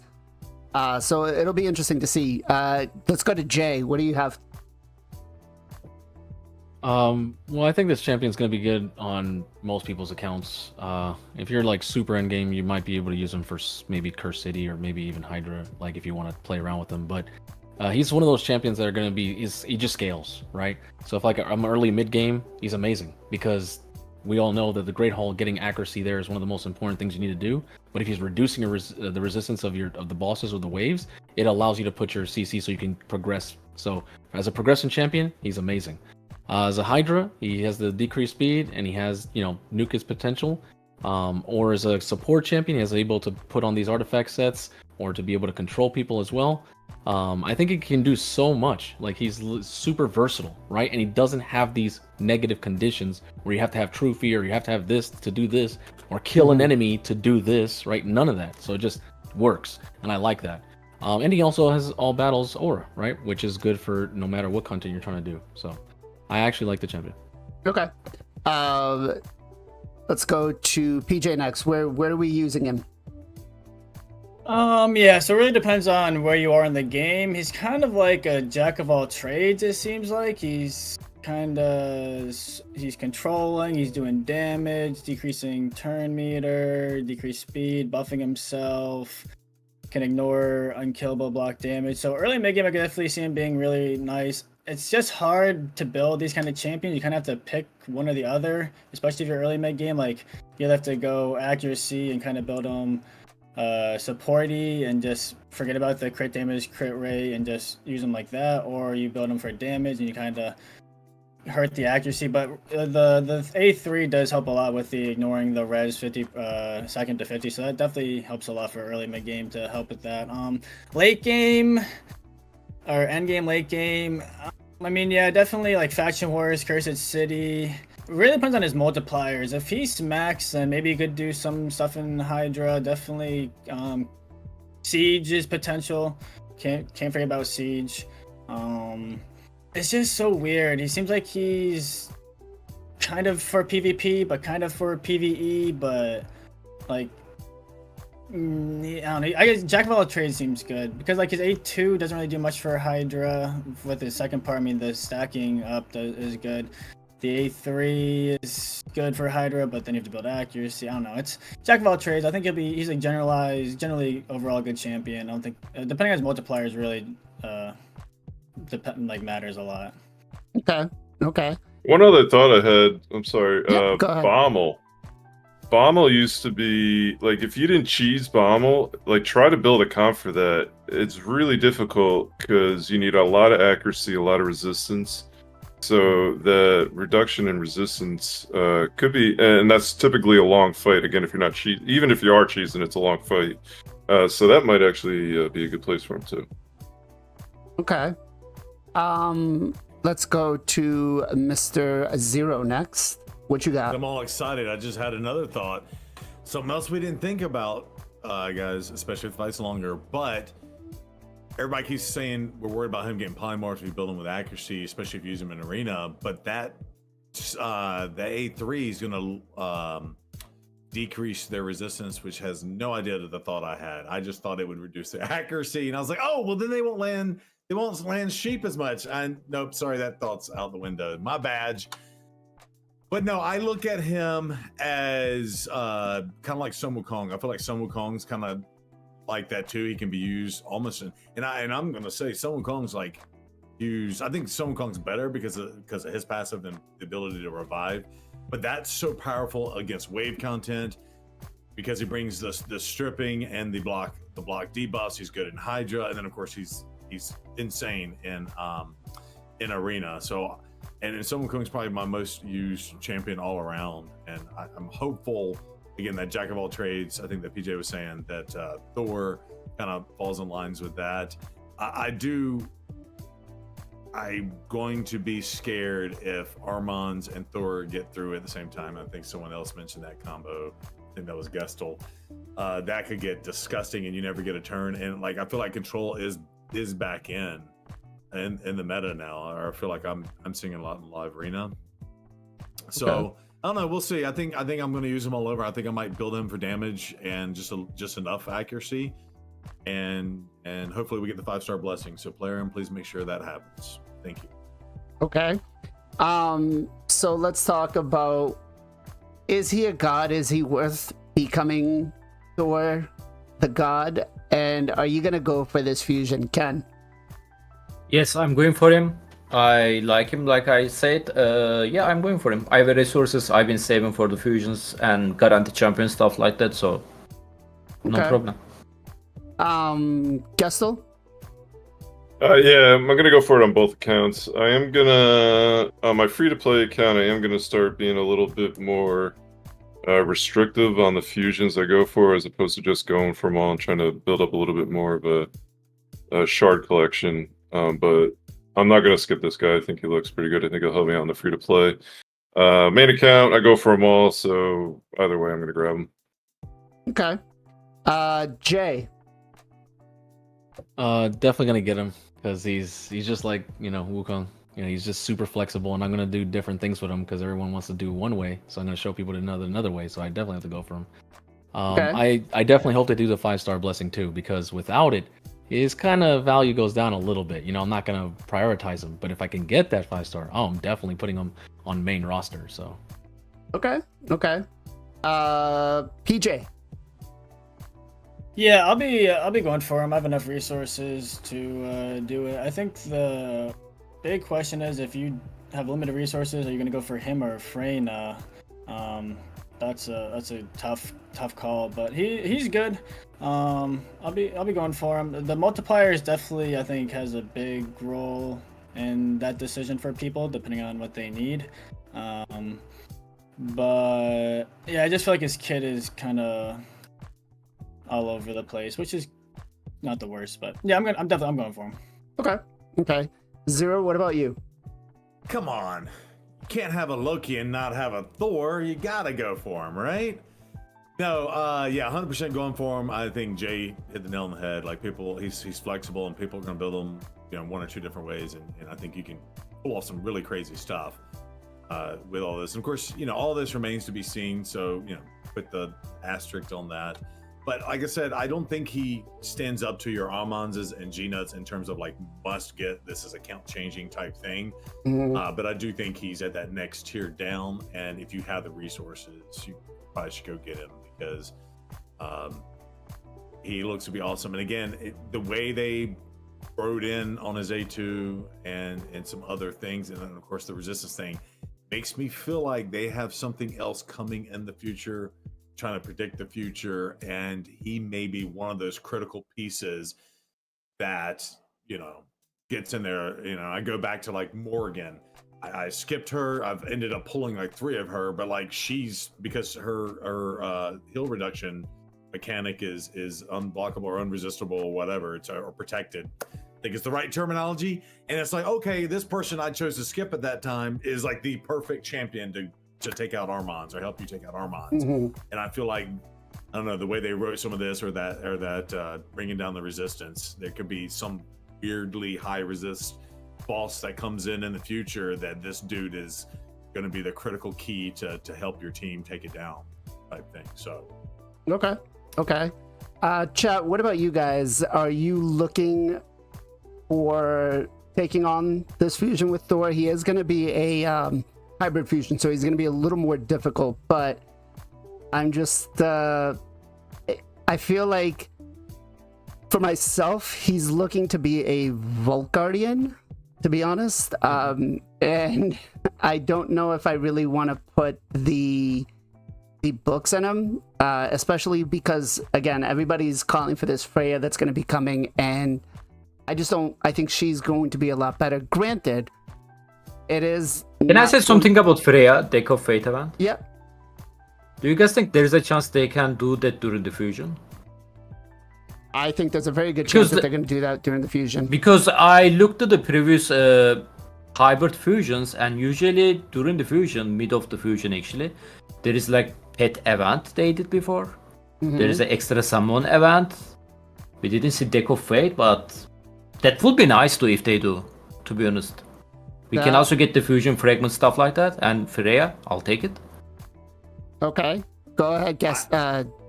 Sorry, Zero. It's okay. Sorry, I keep. You're fine. It's the makeup on your face. It's gone to your brain. It's fine. It's hot. It's No, sweating. no, So, and again, I have no insight, and this is again me trying to predict it. They put all the bait in this weekend.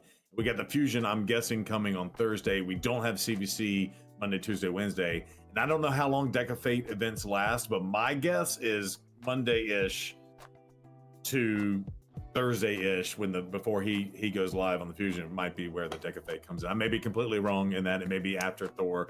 Again, this is like a 3 or 4 month event, right? So who knows how they're going to spread it out, but I don't know. I feel like they baited us, and they're going to want us to pull champions right now, and then we're going to still need to pull champs for Thor. So I feel like they stacked that right. This could be mo money for Telerium. So that's my guess, is it's coming Monday through Thursday. Okay. Well, we're gonna have to wait and see on the multipliers. We're gonna have to wait and see on where we're going to, where his best damage is going to be done. I do have kind of a no holds bar unkillable team for Hydra, where I'll be able to test them out against some of the other nukers. It's going to be interesting to see what happens, but be prepared. Don't FOMO if you miss something, guys, because we he's not going anywhere. We'll be able to pull more copies of him eventually.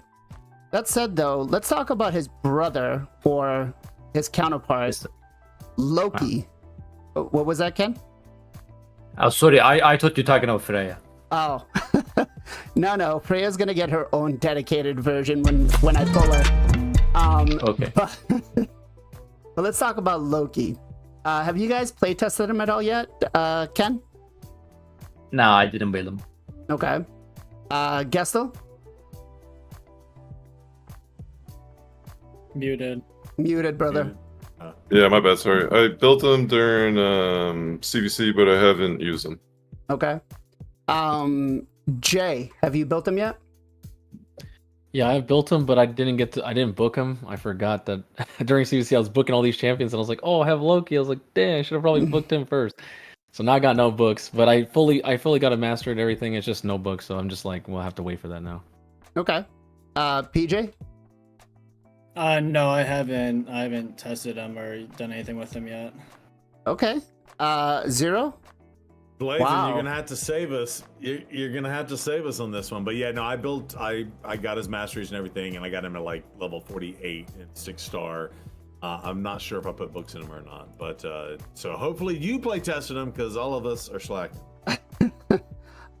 So I've done a little bit of playtesting. I recently, because we had this whole gear removal, I did a lot of work on the account, but I did put him in my Armand's gear. Of course, I put Armand's gear back on him because of reset. But chat, have you guys built him yet? What have you guys thought about Loki so far? So I haven't booked him yet, and that's because I want to see what his true potential is going to be without books, right? How well he's going to work on the account without the books. I did book him. You did book him. You booked him, but you did not build him. Gear on him and get him another 10 levels. I did book him, so it's done. I guess I should be the guinea pig here. I mean, he's not my number one choice, so I did go for masteries down here all the way down to Eagle Eye, supporting defense. Not in the best build when I did build him, right? 328 speed. I've got enough accuracy to just kind of do things with him, but pulling him into like arena, well, I guess we'll do a test fight right now, pretty high up. So we've got, let's take Crixie out and let's put in Loki. Hopefully Armand doesn't kill us too much, but he definitely felt a little kind of off, right? So I don't even know where the block active skills just came from on the that was interesting, actually. The block active skills right off of on Loki, from Loki onto Armand's. Is that supposed to be part of his skill kit? Yeah. Okay. All right.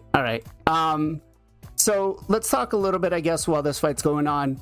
What kind of build are you guys looking to put on him? Let's go with Gestal first. Yeah, pretty much exactly what you said.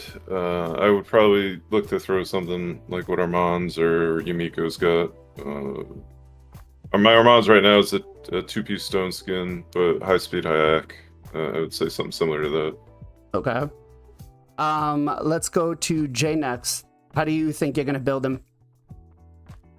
I built him in triple perception, just very fast and very high accuracy. You basically want him just lapping around using the A3 to steal turn meter, kind of like an Armand's, right? But Armand's doesn't put stuns, but he's putting like block actives and block buffs. So you can use him for like Hydra and stuff like that. But if you do, you have to bring someone else because he only gets that perfect veil at the beginning, and then once he loses it, he doesn't get those benefits. But if you bring like a Duchess or somebody else, you can just keep looping the block buffs and stealing turn meter and stuff like that. I think people are going to use him for Dark Fae, a little bit of Hydra for people who don't have better champions. I think he's a decent champion to go with overall. Okay. Ken, how do you plan on building him? I'm not planning to build him. To be honest. Ken's like, no. He's not fitting on my play style. I'm more like a Gestal know that go second team, and he's a speed champion. Hydra wise, I don't need him as well. I have a better block buff champion. Obviously, it really depends on your account, guys. Like, I'm not saying he's bad champion. I just don't need him. Arena wise, how I will build him, probably pinpoint set, because otherwise he's gonna get a ship. Pinpoint for the debuffer, CC champion on these days, must need it, to be honest. Maybe 4-piece pinpoint, 4-piece stone skin. If you can get a good stat, of course, that will be nice. Okay. Let's go to PJ next. Yeah, so I guess it depends on where you are. Talking about me personally, I would a few different options. There's the classic like all perception. Can't go wrong with that. If you're gonna go more like the PvE route, even PvP is not the worst if you're early mid game. Really fast. Perception is really good. You can go like if you're going arena, you could either do really fast perception, really fast pinpoint. A little bit slower. Stone skin is solid. Also, I think the Pharaoh gear set would be really good on him. So that could be an option. 6-piece Pharaoh if you're getting them really fast. Could be nice. But I'll probably build either mediocre speed like stone skin or really fast with like pinpoint and perception. Okay. Gestal, did I get you? I think I did, right? Yep. I got everybody. Cool. Now, You didn't get me, but oh, that's I didn't okay. get you. Sorry. Go ahead. That's all right. You're no, down at the bottom down there. Yeah. Yeah, exactly. No, you're fine. Yeah, so the skill that he does is his A2. He does a single target, block active skills, and block buffs. And then if he's under Veil, he spreads 2 random debuffs to everyone. So that's how that happened on yours. Right. Fight at the beginning. Yeah, so I don't know. Yeah, I did book him because I'm thinking to myself, like, I can't not book a Loki. This is, again, we talked about it on the earlier podcast. I had a thing for him in the Marvel universe and all that. So yeah, so I think he's listed as a support champion, even though his damage is based on attack. But I think you build him tanky and you build him fast potentially. And just try to wreak havoc. And someone else said it earlier, but I think you do want to pair him with another perfect Veil champion. And now that Glazed's there, like Glazed can potentially do some weird stuff. So I don't know. He's probably middle of the pack, and he's definitely not as good as Armands or Wukong in Arena, 100%. But I don't know. You see some weird stuff. Pair him with Thor. We were just talking about all that control, like, and you're blocking actor skills and putting block buffs out. It could get silly quick. Two of them together. I don't know, but let's see. Okay. All right. That said, though, so on his skill kit, I want to kind of, I guess, review what I had, because I totally really lost what he was doing, right? The passive with the block active skills. Where do we go? Sorry, not the block active skills, the A2. That's what he opens up with. Are we thinking good, bad? Like, should he be opening up with the A3 instead? Or is the A2 kind of like his money ability? Ken? I mean, Turn it on auto. A2 doesn't have a strip ability, right?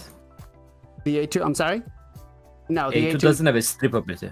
Yeah, no, like the A3 does. on the arena wise, like everybody have a stone skin, so you cannot start with the A2 skill then. You know, you have to use the A3. Then A3, I believe, has a still tormentor, right? I think you are Correct. gonna use the A3 skill first, remove the buff. If you able to remove the stone skin, of course, then you can try to place a block active skill on them. I think this is how you should be cycled: A3, A2 first. Okay. Gestal, what do you think? Do you agree with that?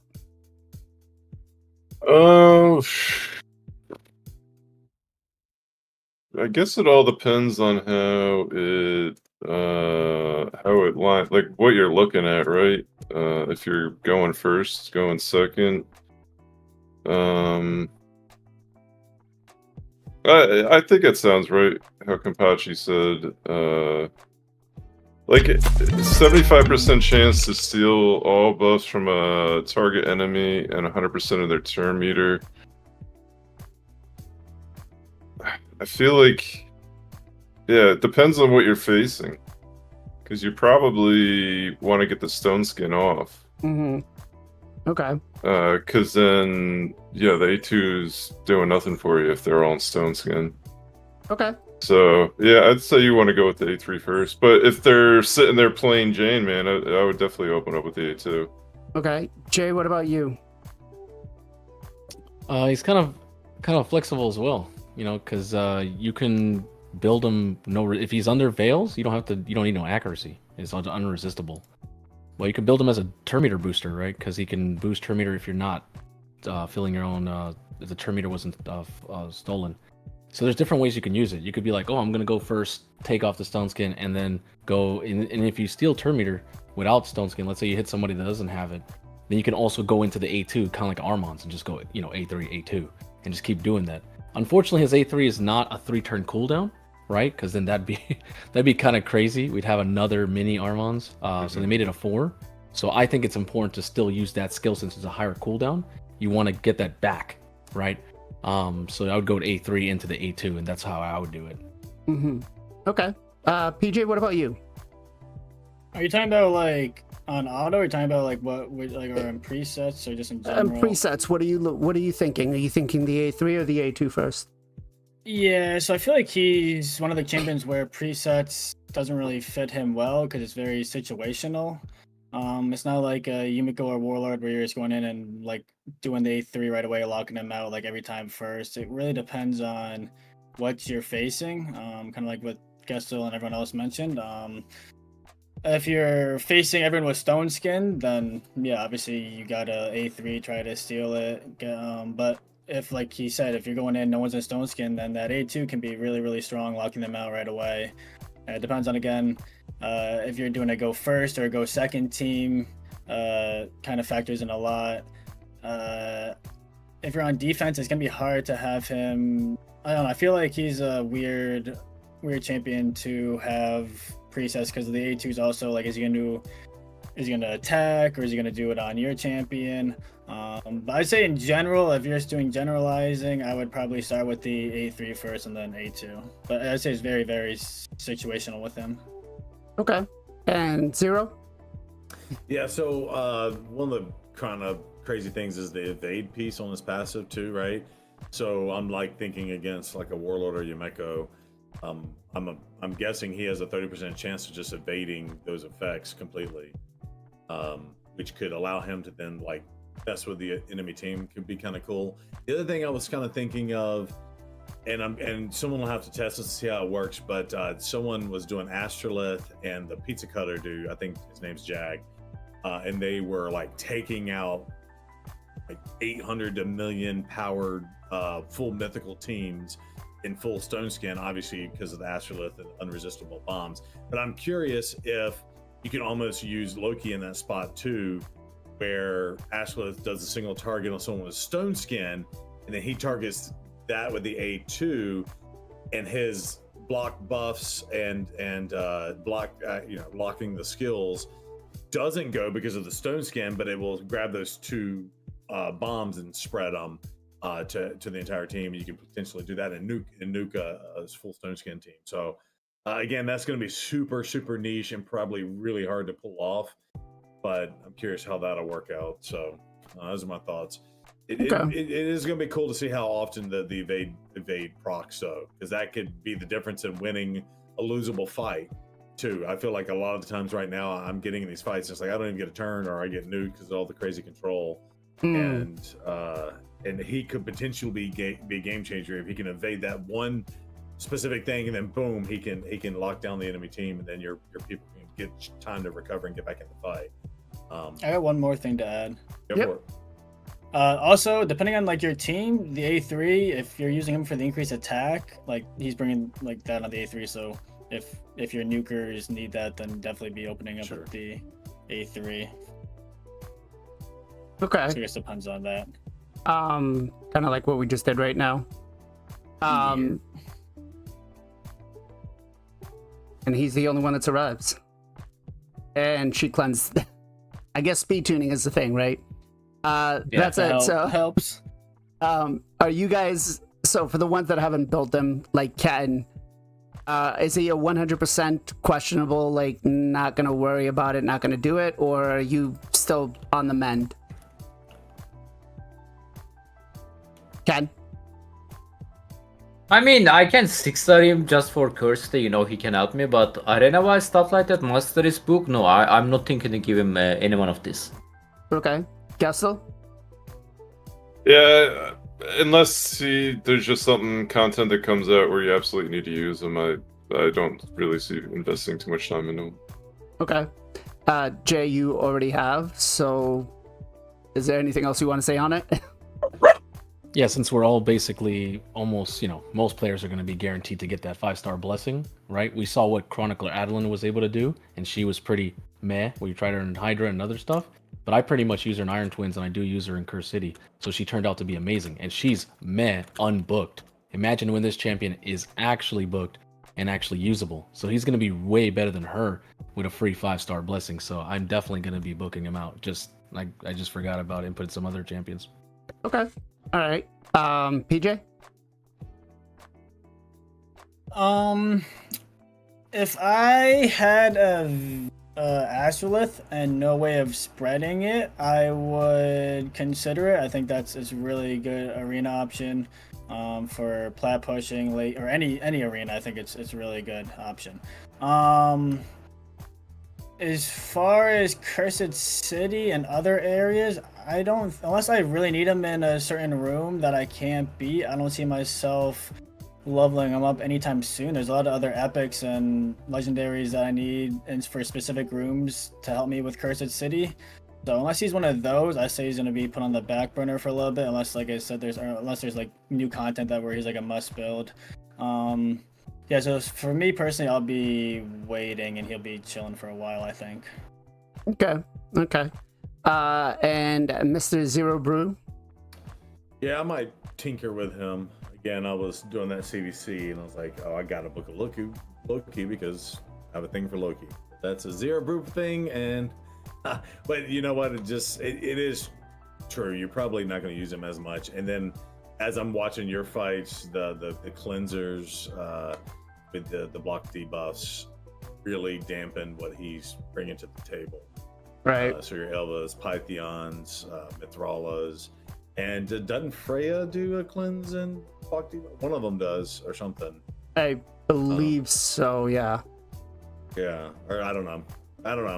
But I'm just saying, yeah, it's going to dampen what he can actually do as much. But then I also just my last void was Hegemon. So I don't know, maybe doing a Hegemon and then lead into a Loki and he can keep it going or something. That could get silly too. So I don't know. We'll see. Okay.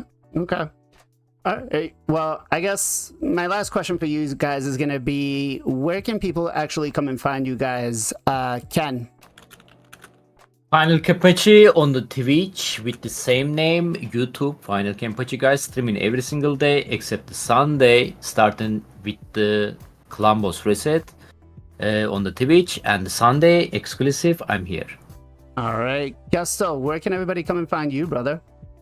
Gestal Gaming on Twitch and YouTube, and Gestal.gg is the website. I stream Sunday through Friday, 2 o'clock to 7 o'clock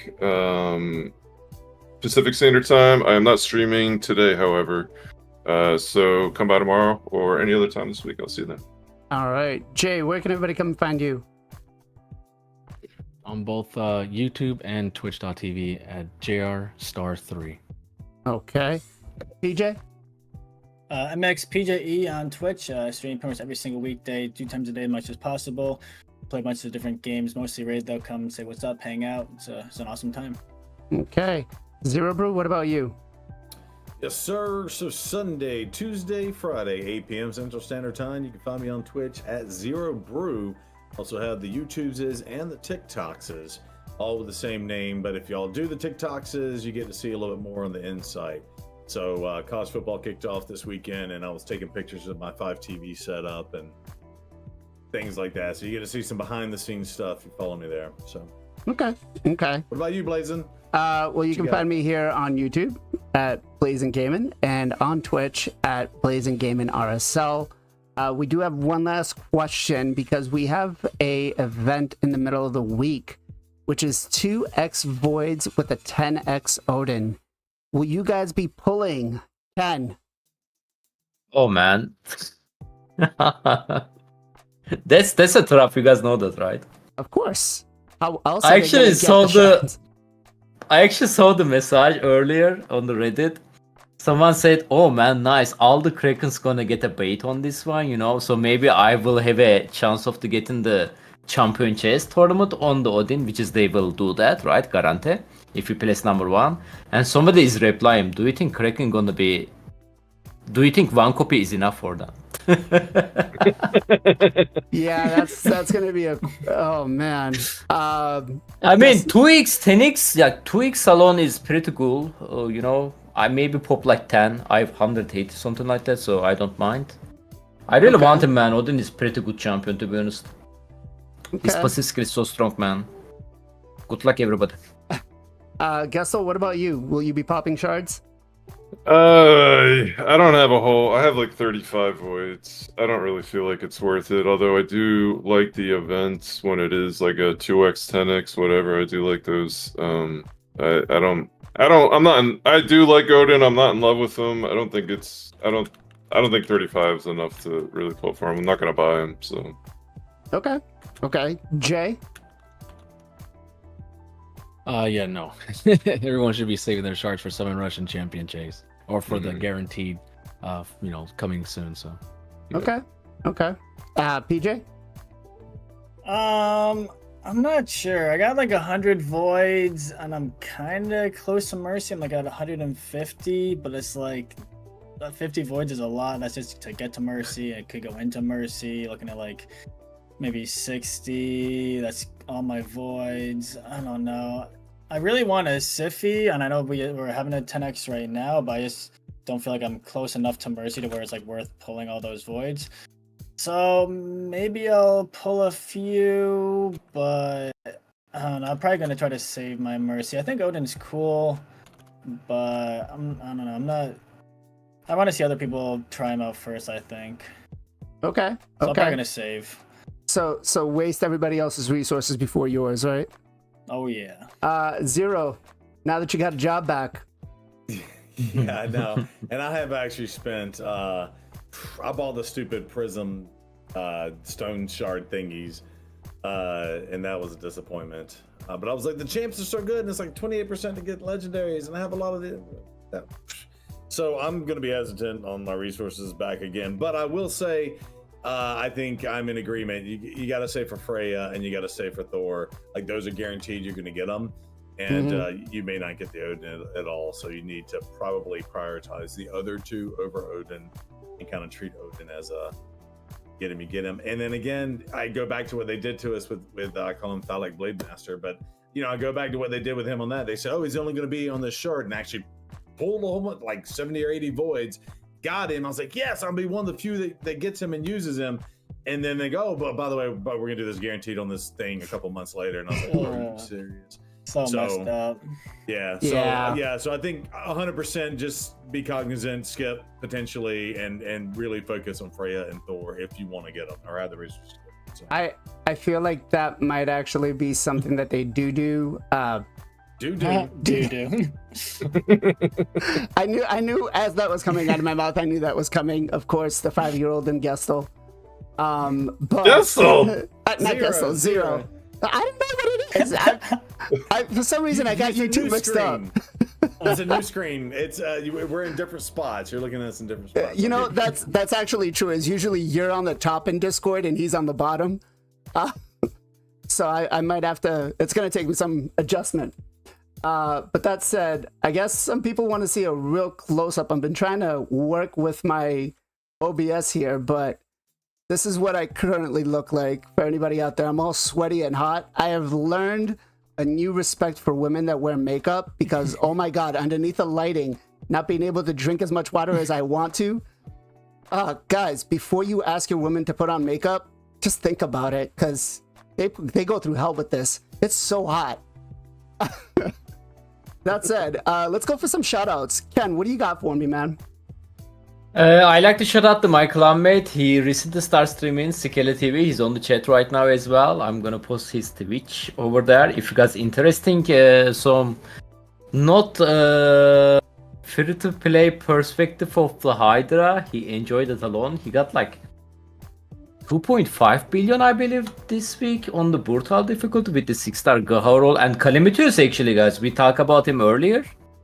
His Okay. Calamitus was very, very strong, by the way. You guys need to check this out over there. Okay. Gestal, what you got for a shout out for me? I'm going to shout out two people, Pock Infinity and CGZ. They've been streaming on the weekends, doing some live arena. They're insanely strong live arena guys. So if you want to go over there, check them out. CGZ's SEEJEEZY. And Pocket Affinity, just like it sounds. Okay. Okay. Jay, what you got? A shout out to Crazen, one of the new content creators in our space. So he's been pretty grinding, came out of nowhere, been pushing a lot of arena content, stuff like that. And he's, of course, an IPR, so he's a pretty high player up there. Yep. So shout out to him. And the other one I'm going to give it to is Crossout, one of my new members to my clan. He has actually been a long-term viewer, so now we're getting almost the whole clan to be like all just viewers. So that's pretty nice. So shout out to them as well. So Nice. Yeah. Congratulations to Chris on making it into the content creator program. I know he does a lot of live arena stuff, and I'm sure Gessel's gone up against him quite a few times. Yeah, he runs Doc Moreau's account too, bro. Yeah. He's just sitting there having fun with one of the biggest accounts in the game. Let's go to PJ next. What you got for a shout out? Shouting out Boro. He's been on the podcast a couple times. Awesome dude. Link is in the chat. But he does lots of count help, count takeovers, count advice. Lots of usually Hydra. But I'm really chill dude. Always vibing. Yeah, check him out to follow. Okay. Let's go to Zero next. What you got for me for a shout out, brother? All right, so it's gonna take a half a second, but here's the link. I gotta shout out my man, DJ Magic Mike. And I'll say I've gotten the opportunity to meet him a couple times. He is a DJ streamer on Twitch, but I've gotten to meet him personally, and he's a down to earth dude. He's been making music since the late '80s. He's the king of bass. But anytime you get an opportunity to catch one of his streams, he's amazing. He scratches like crazy, and his wife streams with him, and they're awesome human beings. And they raided me Friday night for my birthday, and it's cool because he's a DJ. He probably should be raiding other DJs and stuff, but he's just an awesome human being, and came and brought his community over to say hi. And so that was really special and super awesome. So make sure y'all give DJ Magic Mike a follow. Nice. Great dude. So I got two shout outs. My first shout out's actually going to be to an old content creator that's been in the space for a while, Mr. YST, who had a birthday this weekend. So he went and leveled up. Happy birthday to him. And then the other one's actually going to go to a late viewer that just came in, Mr. Carnage. Carnage, actually, for anybody that doesn't know, has a YouTube channel. I think Bob's about to post it for everybody. If you haven't already, if we get him to have 500 subs, he has to start posting videos. So make sure you guys check him out on YouTube. I would love to see an angry Aussie go out there and just do some shard pull videos, right? I think it'd be a lot of fun. You can see him. He's already in there. He's like, no. He told me that if I can't promote it in his chat, but I can promote it everywhere else. So there we go. Guys, it's been a wonderful weekend. I'm hoping that the Thor fusion is going to do wonders for some people's accounts. I definitely feel like he's not going to be great for a lot of the end game, late game accounts, but early game, mid game, he should be benefiting. Your accounts should be benefiting. I'm hoping that if you do pull shards over these next couple of days, you get nothing but legendaries. Ruin it for Plarium. Make sure that they have to come out with either new champions or you just get some crazy OP. Let's go to, let's see who we're going to drop our raid in for Twitch.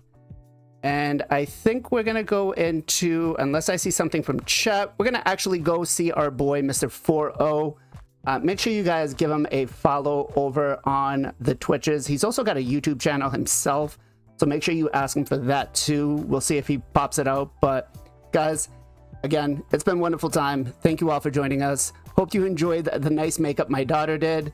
I've learned a bet is not going to happen again for this. As always, guys, much love, much appreciation. Be safe, be well, be good to each other. We'll catch you guys next time.